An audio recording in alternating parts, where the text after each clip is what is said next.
Like many Americans, Maika Smoot is cutting back. So when eggs went from 78 cents a dozen to $3.54 a dozen, I decided that I don't eat eggs. I'm good with no eggs. The cost of eggs is now 38% more than 1 year ago, according to the Bureau of Labor Statistics. Overall, groceries have gotten 13% more expensive over the last 12 months, the largest annual increase in more than 40 years. But scaling back isn't always possible. Smoot's daughter has dietary restrictions that require pricey specialty food items. This one says it's free from 14 allergens, but the top 9, and then you can actually buy these in Kroger. They're a little more expensive. I've noticed with Enjoy Life, if I buy in bulk, it's a little cheaper. Rising prices are affecting nearly every aspect of American life, driven largely by energy and food prices, thanks to a combination of labor shortages, global unrest, and the lingering impacts of the pandemic.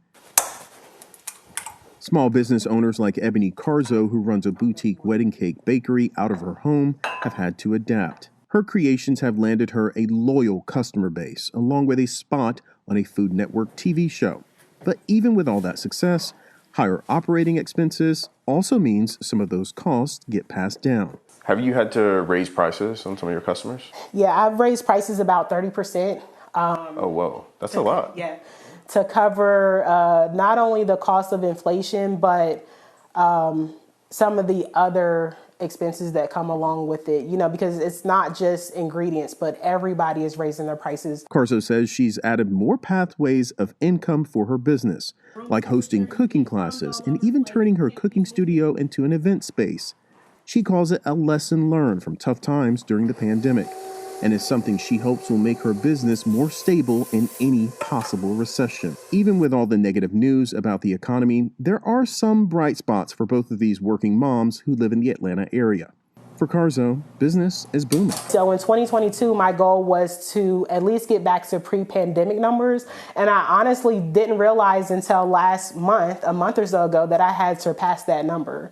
So the good thing is revenue is there and business is growing and booming, but the profit margin is a lot smaller than before. And for Smoot, she refinanced her home earlier this year and tapped into equity after a major increase in her home's value.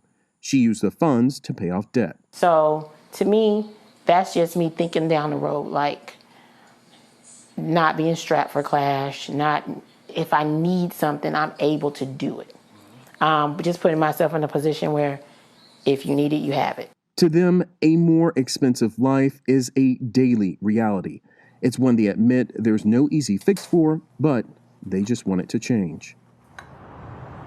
Libby, this is really an issue that voters will be keenly watching come this midterm election, and that's because a University of Georgia poll found that inflation and rising prices is a top concern for voters here in the Peach State, and it will likely influence how they vote in November. And it's really key because there are two important races here, one between Republican Governor Brian Kemp and Stacey Abrams, a Democrat. That is a rematch between those two candidates. And the other race on the U.S. Senate side, you have incumbent and Democrat Raphael Warnock versus Herschel Walker, the Republican challenger. That race is key because it could likely determine the balance of power in the U.S. Senate.